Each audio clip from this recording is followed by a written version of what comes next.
ಸ್ವಾಗತ, ಶುಭ ಸ್ವಾಗತ. ಥಟ್ ಅಂತ ಹೇಳಿ ಕ್ವಿಜ್ ಕಾರ್ಯಕ್ರಮಕ್ಕೆ ತಮಗೆಲ್ಲ ಸ್ವಾಗತ. ಸ್ಪರ್ಧಿಗಳಿಗೂ ಸಹ ಸ್ವಾಗತವನ್ನ ಕೋರ್ತಾ ಇದ್ದೇವೆ. ಒಂದು ಮೂಲಭೂತ ಪ್ರಶ್ನೆ ಅನಾದಿ ಕಾಲದಿಂದ ಮನುಷ್ಯರನ್ನ ಕಾಡ್ತಾ ಬಂದಿದೆ. ನಾವು ಎಲ್ಲಿಂದ ಬಂದಿದ್ದೇವೆ, ಯಾಕೆ ಬಂದಿದ್ದೇವೆ, ಎಲ್ಲಿಗೆ ಹೋಗ್ತೇವೆ? ಈ ಪ್ರಶ್ನೆಗೆ ಸಂಬಂಧಪಟ್ಟ ಒಂದು ಸೂಫಿ ಕಥೆಯನ್ನ ಪರಿಶೀಲಿಸೋಣ. ಓರ್ವ ಸೂಫಿ ಸಂತ ಒಂದು ಊರಿಗೆ ಬರ್ತಾನೆ. ಅಲ್ಲಿರ್ತಕ್ಕಂಥ ಮಸೀದಿಯಲ್ಲಿ ಉಳ್ಕೋತಾನೆ. ಅಲ್ಲಿ ಒಬ್ಬ 10 ವರ್ಷದ ಹುಡುಗ ಬಹಳ ಚೂಟಿಯಿಂದ ಈ ಸೂಫಿ ಸಂತರ ಅಗತ್ಯಗಳನ್ನೆಲ್ಲ ಪೂರೈಸ್ತಾನೆ.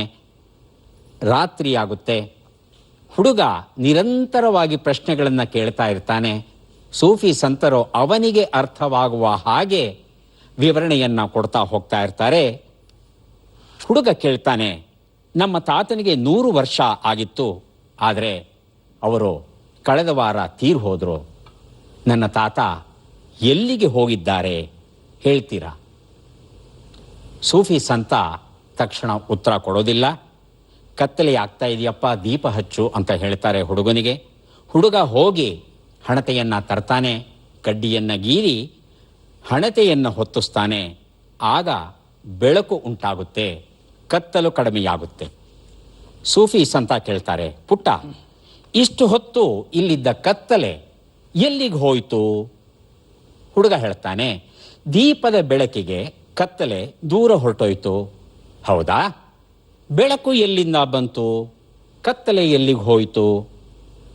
ಹುಡುಗ ಹೇಳ್ತಾನೆ ಮತ್ತೆ, ಹಣತೆ ಇದೆ, ಹಣತೆಯಲ್ಲಿ ಬತ್ತಿ ಇದೆ, ಬತ್ತಿ ಎಣ್ಣೆಯಲ್ಲಿ ನೆಂದಿದೆ, ಬೆಂಕಿ ಕಡ್ಡಿಯನ್ನು ಗೀರಿ ಹೊತ್ತಿಸಿದಾಗ ದೀಪ ಉರಿಯಿತು, ದೀಪ ಉರಿದಾಗ ಬೆಳಕು ಎಲ್ಲ ಕಡೆಗೂ ಹರಿಯಿತು.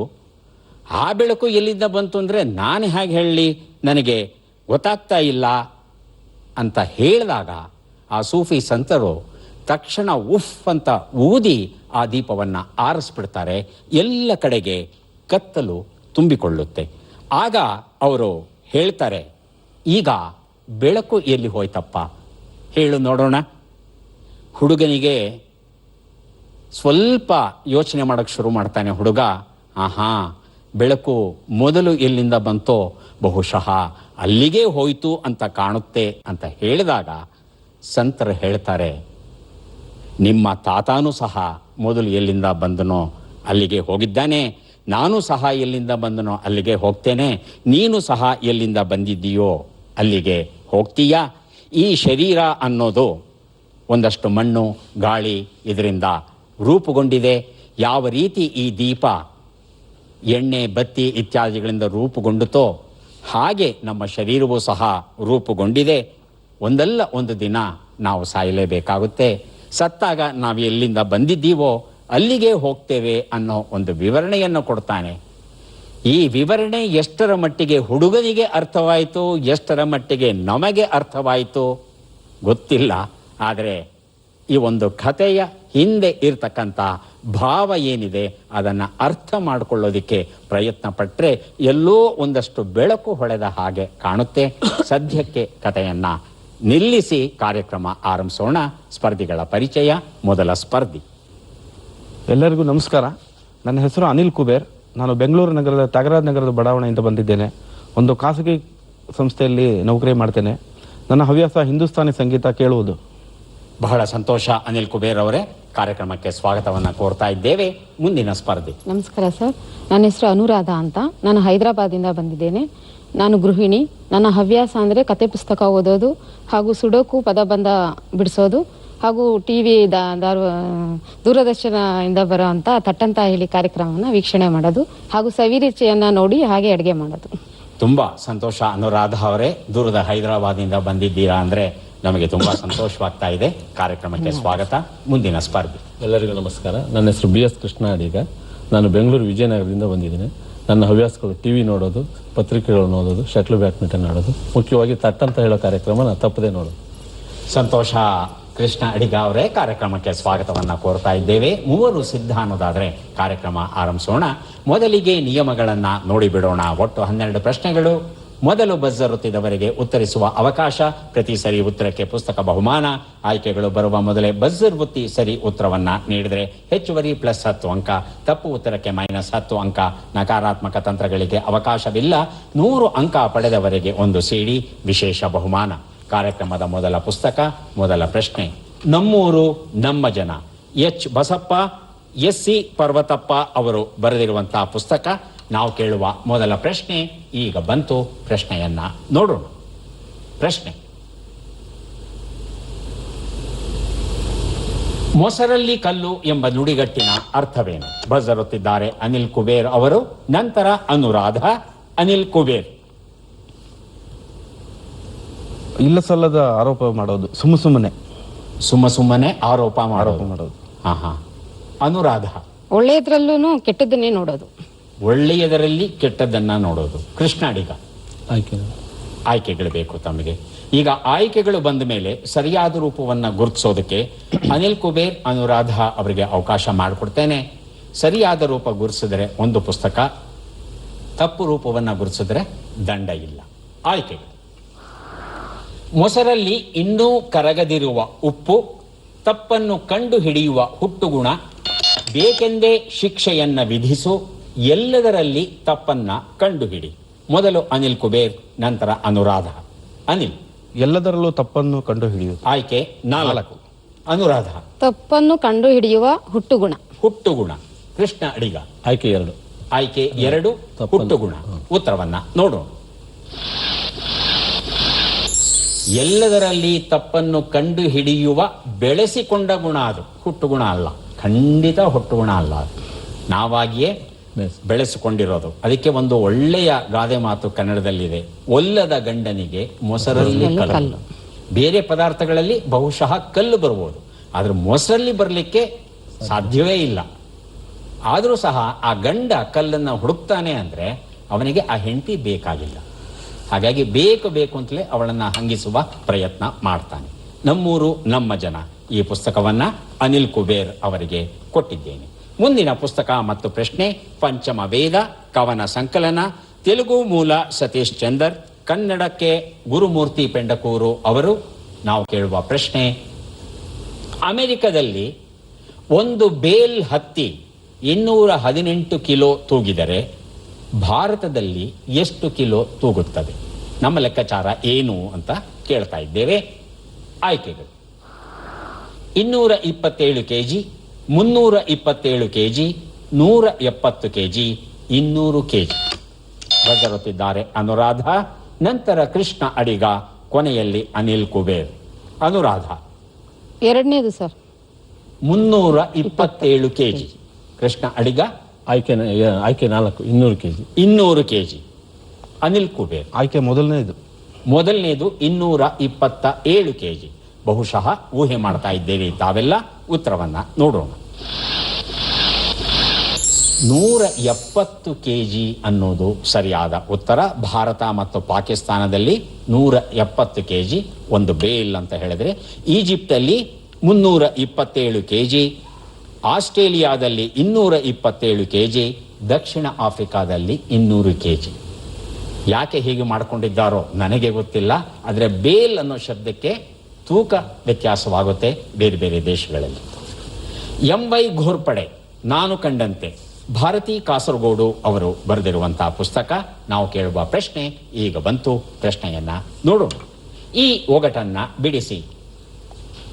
ಅತ್ತೆ ಹೇಳ್ತಾಳೆ, ಕರ ಬಂದದೆ, ಹುಲ್ಲು ಹಾಕಿದೆ, ಕರ ಯಾಕೆ ಮೇಯ್ತಿಲ್ಲ? ಅಳಿಯ ಹೇಳ್ತಾನೆ, ಮೋಡ ಕಟ್ಟಿದೆ, ನೀರು ತುಂಬಿದೆ, ಮಳೆ ಯಾಕೆ ಬರ್ತಿಲ್ಲ? ಏನ್ ಮಾತಾಡ್ತಾ ಇದ್ದಾರೆ ಈ ಅತ್ತೆ ಅಳಿಯ? ತಿಳ್ಕೋಬೇಕಾಗಿದೆ. ಆಯ್ಕೆಗಳು: ಕಳ್ಳು, ತುಪ್ಪ, ಗಂಜಿ, ಹಾಲು. ಬಹಳ ಸ್ವಾರಸ್ಯಕರವಾದ ಒಗಟು.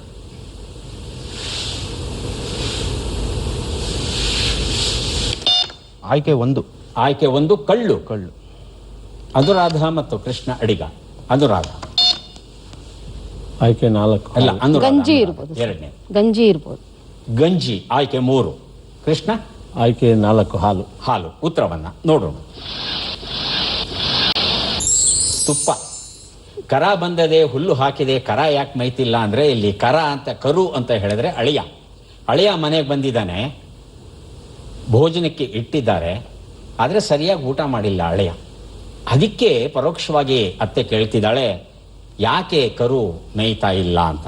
ಅದಕ್ಕೆ ಅಳಿಯ ಹೇಳ್ತಾನೆ, ನಿಮಗೇನು ಕಡಿಮೆ ಆಗಿದೆ, ಸಾಕಷ್ಟು ಶ್ರೀಮಂತಿಕೆ ಇದೆ, ಮೋಡ ಕಟ್ಟಿದೆ, ಮೋಡ ತುಂಬ ನೀರಿದೆ, ಆದರೆ ಮಳೆ ಬರ್ತಿಲ್ಲ ಅಂದರೆ ತುಪ್ಪ ಮಾತ್ರ ಹಾಕೋಕೆ ಜಿಪುಣತನ ತೋರಿಸ್ತಾ ಇದ್ದೀರಲ್ಲ, ತುಪ್ಪ ಇಲ್ಲದೆ ನಾನು ಹೇಗೆ ಊಟ ಮಾಡಲಿ.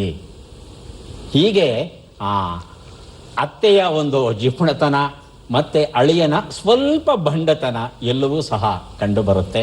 ಬಹಳ ಸೊಗಸಾದಂಥ ಗ್ರಾಮೀಣ ಪ್ರದೇಶದ ಒಂದು ಒಗಟುಗಳು ಎಷ್ಟು ಚೆನ್ನಾಗಿದೆ ನೋಡಿ. ಮುಂದಿನ ಪುಸ್ತಕ ಮತ್ತು ಪ್ರಶ್ನೆ PN ವೆಂಕಟಾಚಲ ಶೆಟ್ಟಿ ಬರೆದಿರುವಂಥ ಮೋಜಿನ ಗಣಿತ ಅಗಣಿತ ರಂಜನೆ ಎನ್ನುವ ಪುಸ್ತಕ ಈಗ ಕೊಡಲಿದ್ದೇವೆ. ನಾವು ಕೇಳುವ ಪ್ರಶ್ನೆ, ಈ ಕೆಳಗಿನ ಲೆಕ್ಕಗಳನ್ನು ಪೂರ್ಣಗೊಳಿಸಿ ಉತ್ತರಗಳನ್ನೆಲ್ಲ ಕೂಡಿ ಅಂತಿಮ ಉತ್ತರವನ್ನು ನೀಡಿ. ಲೆಕ್ಕಗಳು ಈಗ ಬಂತು. 1 ನಿಮಿಷದ ಅವಕಾಶ.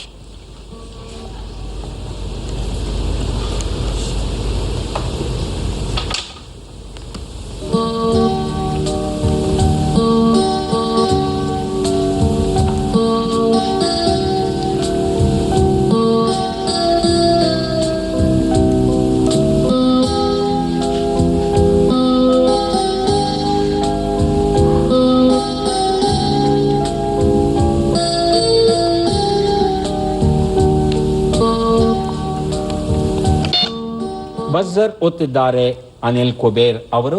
ಉತ್ತರ 1050. 400. 1050. 1050. ಓಹೋ, ಅನುರಾಧ. ಕೃಷ್ಣ ಅಡಿಗ 884. Buzzer sir 884. ಅನುರಾಧ 884 ಇರ್ಬೋದು. ಇರಬಹುದು. ಉತ್ತರವನ್ನ ನೋಡ್ತಾ ಹೋಗೋಣ. ಒಂದು ಉತ್ತರ 800, 2 ಉತ್ತರ 18, 3 ಉತ್ತರ 51, 4 ಉತ್ತರ 19 ಎಲ್ಲವನ್ನ ಕೂಡಿದ್ರೆ 888 ಬಂದಿದೆ. ಈ ಉತ್ತರವನ್ನ ಯಾರೂ ಕೊಟ್ಟಿಲ್ಲ. ಮೋಜಿನ ಗಣಿತದ ಕೃತಿ ನನ್ನಲ್ಲೇ ಉಳಿದಿದೆ. ಮುಂದಿನ ಪುಸ್ತಕ ಮತ್ತು ಪ್ರಶ್ನೆಯನ್ನ ಈಗ ನೋಡೋಣ. ಕಳ್ಳಿ ಹಾಲು, ಈರಪ್ಪ ಎಂ ಕಂಬಳಿ ಅವರು ಬರೆದಂತ ಲೇಖನಗಳ ಸಂಗ್ರಹದ ಕೃತಿ ನಮ್ಮ ಪ್ರಶ್ನೆ ಈಗ ಬಂದಿದೆ. ಪ್ರಶ್ನೆಯನ್ನ ನೋಡೋಣ.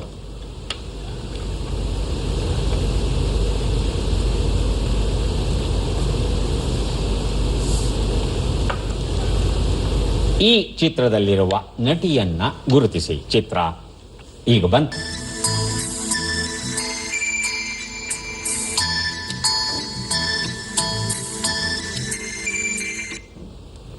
ಆಯ್ಕೆಗಳು: ನೇಹಾ ಶರ್ಮಾ, ಡಯಾನಾ ಪೆಂಟಿ, ಪವೋಲಿ ದಾಮ್, ಸಾರಾ ಜೇನ್ ಡಯಾಸ್. ಬಜರ್ ಒತ್ತಿದ್ದಾರೆ. ಮೊದಲಿಗೆ ಕೃಷ್ಣ ಅಡಿಗ, ನಂತರ ಅನುರಾಧ, ಕೊನೆಯಲ್ಲಿ ಅನಿಲ್ ಕುಬೇರ್ ಅವರು. ಕೃಷ್ಣ ಅಡಿಗ. ಆಯ್ಕೆ 1 ನೇಹಾ ಶರ್ಮಾ. ನೇಹಾ ಶರ್ಮಾ. ಅನುರಾಧ. ಆಯ್ಕೆ 2 ಡಯಾನಾ ಪೆಂಟಿ. ಅನಿಲ್ ಕುಬೇರ್. ಸಾರಾ ಜೀನ್ ಡಯಾಸ್. ಆಯ್ಕೆ ಮಾಡ್ತಾ ಇದ್ದೀರಾ ಮೂವರು. ಉತ್ತರವನ್ನ ನೋಡು. ನೇಹಾ ಶರ್ಮಾ ಉತ್ತರ ಸರಿಯಾಗಿದೆ. ಕೃಷ್ಣ ಅಡಿಗ ಅವರಿಗೆ ಕಳ್ಳಿ ಹಾಲು ಎನ್ನುವ ಈ ಒಂದು ಪುಸ್ತಕವನ್ನ ಕೊಟ್ಟಿದ್ದೇನೆ. ಮುಂದಿನ ಪುಸ್ತಕ ಮತ್ತು ಪ್ರಶ್ನೆಯನ್ನ ಈಗ ನೋಡೋಣ.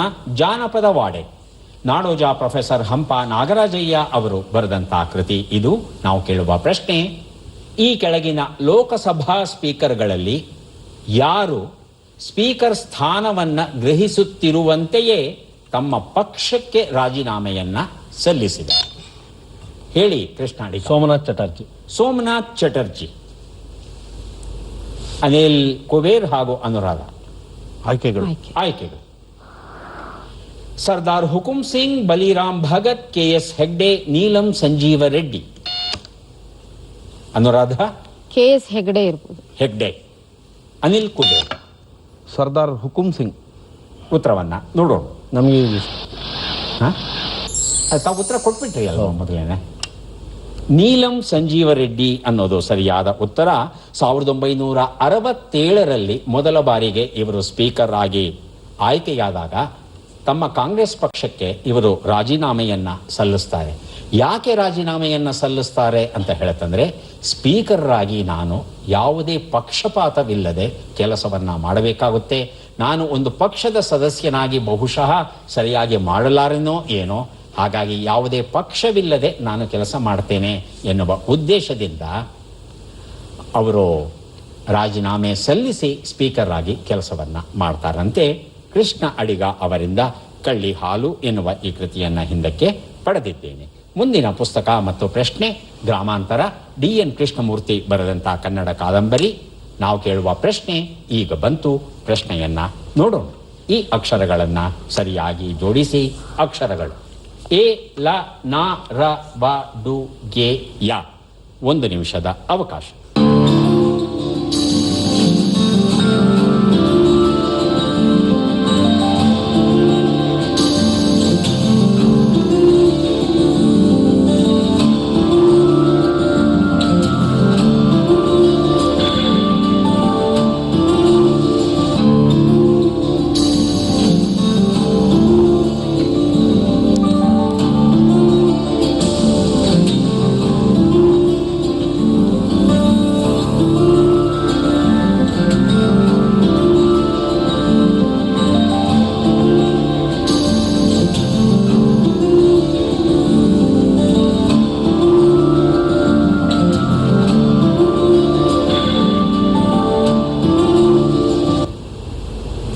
ಒಂದು ನಿಮಿಷದ ಅವಕಾಶ ಮುಗಿತಾ ಬಂದಿದೆ.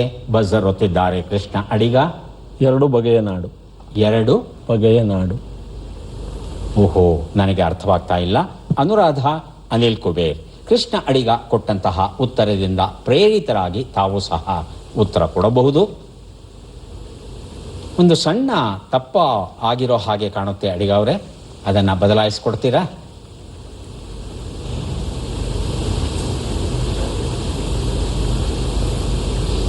ಬಗೆ ಅಂತ ಹೇಳಿದ್ರಿ, ಬಾ ಎಲ್ಲೂ ಕಾಣ್ತಾ ಇಲ್ಲ.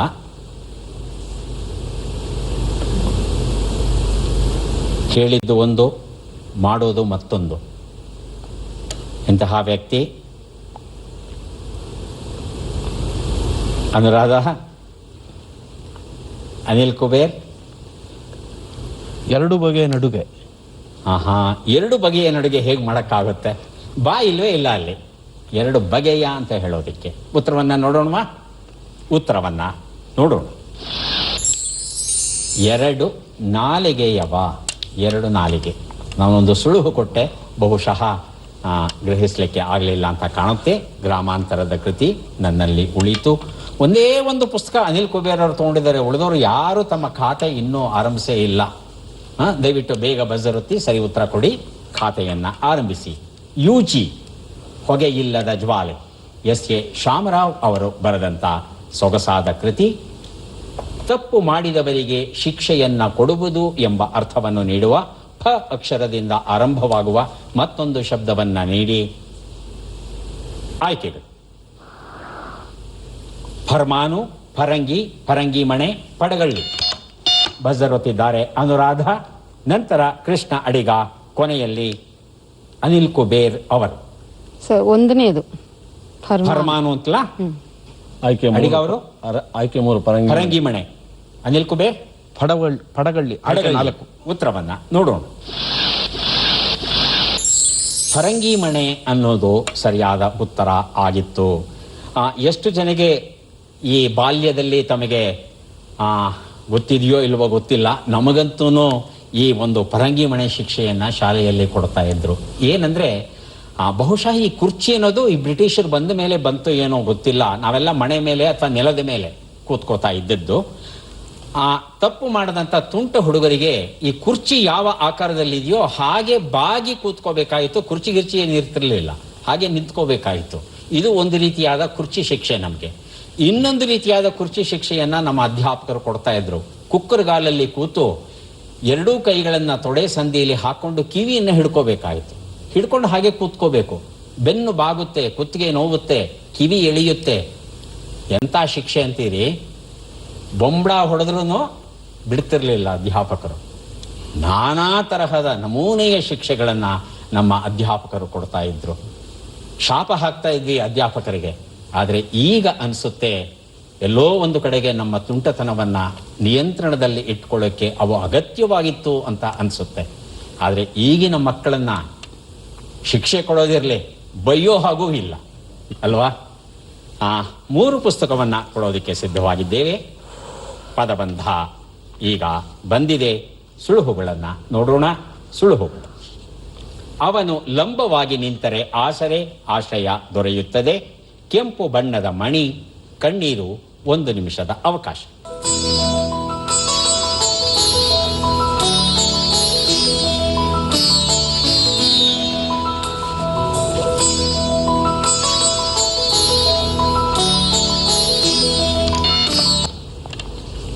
ಬಜರ್ ಒತ್ತಿದ್ದಾರೆ ಅನುರಾಧ. 1 ಉತ್ತರ. ಅವಲಂಬನೆ. ನೋಡೋಣ. ಉತ್ತರ ಸರಿಯಾಗಿದೆ. ಶ್ರೀ ಭಗವದ್ಗೀತಾ ಜ್ಞಾನದೀಪ್ತಿ ಪ್ರತಿಭಾ ಕಡಾಂಬಿ ಬರೆದಂತಹ ಪುಸ್ತಕ ಅನುರಾಧ ಅವರಿಗೆ ಕೊಟ್ಟಿದ್ದೇನೆ. 3 ಶಬ್ದಗಳಿಗೆ ಉತ್ತರ ಕೊಡುವಂತಹ ಅವಕಾಶ ಅನುರಾಧ ಅವರದು. ಅವರು ಉತ್ತರ ಕೊಡಲಿಲ್ಲ ಅಂದ್ರೆ ಅನಿಲ್ ಅವರನ್ನ ಕೇಳ್ತೇನೆ. 2 ಉತ್ತರ. ಹವಳ. ಹವಳ ಅಂತಲ್ಲ, ನೋಡೋಣ. ಹವಳ ಉತ್ತರ ಸರಿಯಾಗಿದೆ. ಕುವೆಂಪು ನಾಟಕಗಳು ಮತ್ತು ಸಮಕಾಲೀನತೆ, ಕಾವ್ಯಂ ಶ್ರೀನಿವಾಸ ಮೂರ್ತಿ ಬರೆದಂತಹ ಪುಸ್ತಕ ಕೊಟ್ಟಿದ್ದೇನೆ. 3 ಉತ್ತರ. ಅನುರಾಧ. ಕಂಬನಿ. ಕಂಬನಿ ಅಂತಲ್ಲ, ಪರೀಕ್ಷೆ ಮಾಡಬಹುದಾ? ಉತ್ತರವನ್ನ ನೋಡೋಣ. ಕಂಬನಿ ಉತ್ತರ ಸರಿಯಾಗಿದೆ. ಪ್ರಾರಂಭಿಕ ಕನ್ನಡ ವ್ಯಾಕರಣ, MN ಚಾಮರಾಜೇಶ್ವರ ಹೈಸ್ಕೂಲು ವಿದ್ಯಾರ್ಥಿ ಬರೆದಂತಹ ಸೊಗಸಾದ ವ್ಯಾಕರಣ ಕೃತಿ ಅನುರಾಧ ಅವರಿಗೆ ಕೊಟ್ಟಿದ್ದೇನೆ. ಮುಂದೆ ನಾವು ಕೊಡ್ತಾ ಇದ್ದೇವೆ ಒಂದು ಸೊಗಸಾದ ಆತ್ಮ ಕಥೆಯ ಕೃತಿ, ಬಣ್ಣದ ಬದುಕಿನ ಚಿನ್ನದ ದಿನಗಳು. ಗಣೇಶ್ ಅಮೀನ್ಗಡ ಬರೆದಂತಹ ಪುಸ್ತಕ ಇದು. ನಾವು ಕೇಳುವ ಪ್ರಶ್ನೆ ಈಗ ಬಂತು. ಪ್ರಶ್ನೆಯನ್ನ ನೋಡೋಣ. ಈ ಗೀತೆಯ ಸಂಗೀತ ನಿರ್ದೇಶಕರು ಯಾರು? ದೃಶ್ಯವನ್ನ ನೋಡೋಣ, ಗೀತೆಯನ್ನ ಆಲಿಸೋಣ.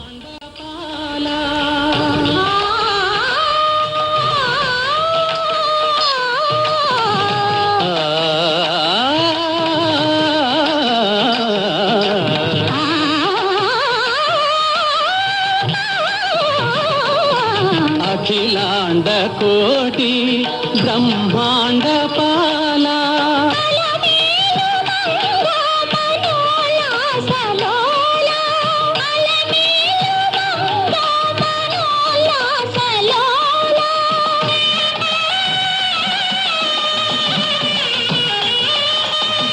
ತಿರುಪತಿ ಗಿರಿವಾಸ ಶ್ರೀ ವೆಂಕಟೇಶ, ಶ್ರೀ ವೆಂಕಟೇಶ, ಶ್ರೀ ವೆಂಕಟೇಶ. ಸೊಗಸಾದ ಗೀತೆ. ಅನಿಲ್ ಕುಬೇರ್, TG ಲಿಂಗಪ್ಪ ಅವರು. TG ಲಿಂಗಪ್ಪ ಅವರು ಅಂತ ಹೇಳ್ತಾ ಇದ್ದಾರೆ. ಅನುರಾಧ ಕೃಷ್ಣ ಅಡಿಗ. ಆಯ್ಕೆಗಳು ಬೇಕಾ? ಆಯ್ಕೆಗಳು: TG Lingappa, GK Venkatesh, Ghantasala Rajan Nagendra. Anuradha GK Venkatesh ಇರ್ಬೋದು. GK ವೆಂಕಟೇಶ್ ಇರಬಹುದು ಅಂತಿದ್ದಾರೆ. ಕೃಷ್ಣ ಅಡಿಗ. ರಾಜನ್ ನಾಗೇಂದ್ರ. ಉತ್ತರವನ್ನ ನೋಡೋಣ. TG ಲಿಂಗಪ್ಪ ಉತ್ತರ ಸರಿಯಾಗಿದೆ. ಅನಿಲ್ ಕುಬೇರ್ ಈ ಉತ್ತರವನ್ನ ಕೊಟ್ಟಿದ್ದಾರೆ. ಬಣ್ಣದ ಬದುಕಿನ ಚಿನ್ನದ ದಿನಗಳ ಕೃತಿಯ ಜೊತೆ ಡಾಕ್ಟರ್ ಜಿನದತ್ತ ಹಡಗಲಿ ಬರೆದಂತಹ ಸಿಂಚನ ಎನ್ನುವ ಕೃತಿ, 2 ಪುಸ್ತಕವನ್ನ ಅನಿಲ್ ಕುಬೇರ್ ಅವರಿಗೆ ಕೊಟ್ಟಿದ್ದೇನೆ. ಶ್ರೀ ಕೃಷ್ಣದೇವರಾಯ ಚಿತ್ರದ ಒಂದು ಉತ್ತಮ ಹಾಡನ್ನ ಈಗಷ್ಟೇ ನಾವು ಕೇಳಿದ್ವಿ. ಮುಂದಿನ ಪುಸ್ತಕ ಮತ್ತು ಪ್ರಶ್ನೆ MA ಭಟ್ಟ ಕೊಡ್ಲೆಕೆರೆ ಅವರು ಬರೆದಂತಹ ಪುಸ್ತಕ ದೀಪದ ಕಂಬ. ಈಗ ಕೊಡಲಿದ್ದೇವೆ. ನಮ್ಮ ಪ್ರಶ್ನೆ ಈಗ ಬಂತು. ಪ್ರಶ್ನೆಯನ್ನ ನೋಡೋಣ. ಈ ನೃತ್ಯ ಪಟುವನ್ನ ಗುರುತಿಸಿ. ದೃಶ್ಯವನ್ನ ನೋಡೋಣ.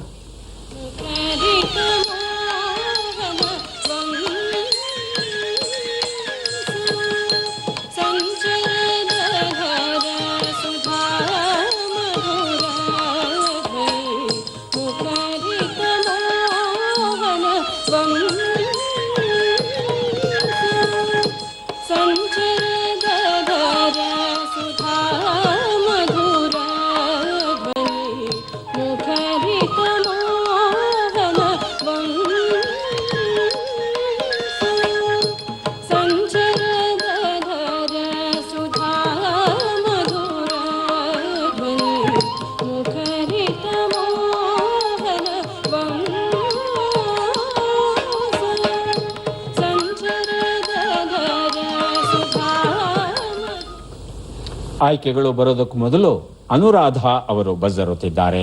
ಉತ್ತರ ಮಂಜು ಭಾರ್ಗವಿ. ಮಂಜು ಭಾರ್ಗವಿ, ಅನಿಲ್ ಕುಬೇರ್ ಹಾಗೂ ಕೃಷ್ಣ ಅಡಿಗ.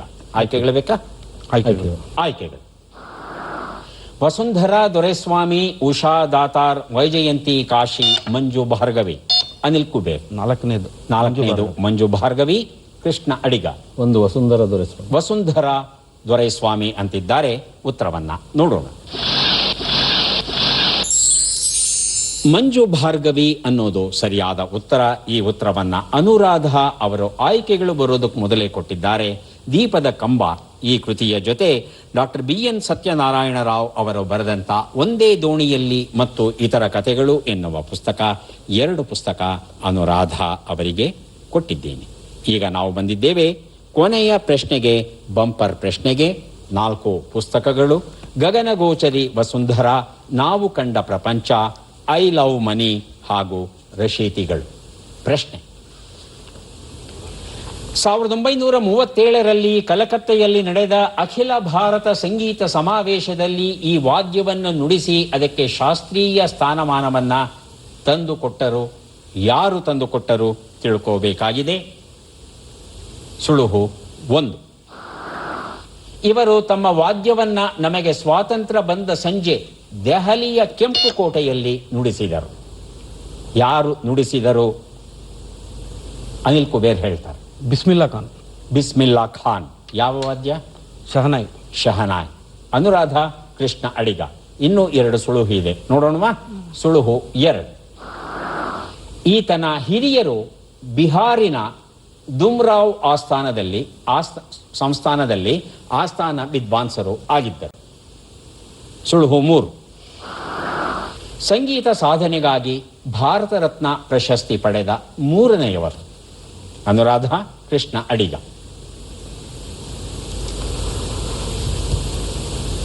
ಯಾರಿರಬಹುದು? ಬಿಸ್ಮಿಲ್ಲಾ ಖಾನ್ ಅಂತ ಹೇಳ್ತಾ ಇದ್ದಾರೆ ಅನಿಲ್ ಕುಬೇರ್ ಅವರು. ಅನುರಾಧ ಕೃಷ್ಣ ಅಡಿಗ ಇರಬಹುದಾ? ಉತ್ತರವನ್ನ ನೋಡೋಣ. ಅನುಮಾನವೇ ಇಲ್ಲ, ಭಾರತ ರತ್ನ ಉಸ್ತಾದ್ ಬಿಸ್ಮಿಲ್ಲಾ ಖಾನ್ ಸರಿಯಾದ ಉತ್ತರ ಆಗಿತ್ತು. ಅನಿಲ್ ಕುಬೇರ್ ಈ ಉತ್ತರವನ್ನ ಕೊಟ್ಟಿದ್ದಾರೆ.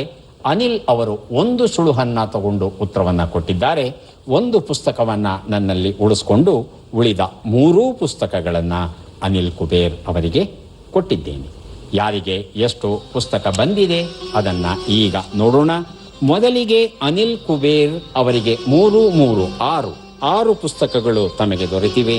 ದಯವಿಟ್ಟು ಪುಸ್ತಕಗಳನ್ನು ಸ್ವೀಕರಿಸಿ ಕಾರ್ಯಕ್ರಮದಲ್ಲಿ ಭಾಗವಹಿಸಿದ್ದಕ್ಕೆ ತಮಗೆ ಅಭಿನಂದನೆಗಳನ್ನು ಸಲ್ಲಿಸ್ತಾ ಇದ್ದೀನಿ.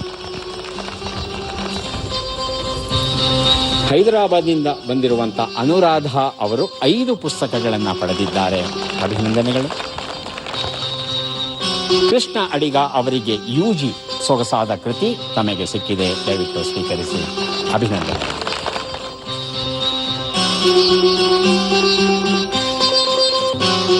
ಆಧುನಿಕ ವಿಜ್ಞಾನವು ವೈದ್ಯರಿಗೆ ನೀಡಿದ 3ನೇಯ ಕಣ್ಣು ಅಂತರ್ದರ್ಶಕ. ಫೈಬ್ರೋ ಆಪ್ಟಿಕ್ಸ್ ತಂತ್ರಜ್ಞಾನವನ್ನು ಬಳಸಿಕೊಂಡು ಶರೀರದ ಸಹಜ ರಂಧ್ರಗಳ ಮೂಲಕ ದೇಹದ ಒಳಭಾಗಗಳನ್ನು ಪರೀಕ್ಷೆ ಮಾಡಬಹುದು, ಚಿಕಿತ್ಸೆಯನ್ನೂ ಕೊಡಬಹುದು. ಕೆಲವು ಸಂದರ್ಭಗಳಲ್ಲಿ ಚರ್ಮದ ಮೇಲೆ ಸಣ್ಣ ಒಂದು ರಂಧ್ರವನ್ನು ಮಾಡಿ ಅದರ ಮೂಲಕವೂ ಈ ಸಾಧನಗಳನ್ನು ತೂರಿಸಿ ಒಳಗಿನ ಅಧ್ಯಯನವನ್ನು ಮಾಡಬಹುದು.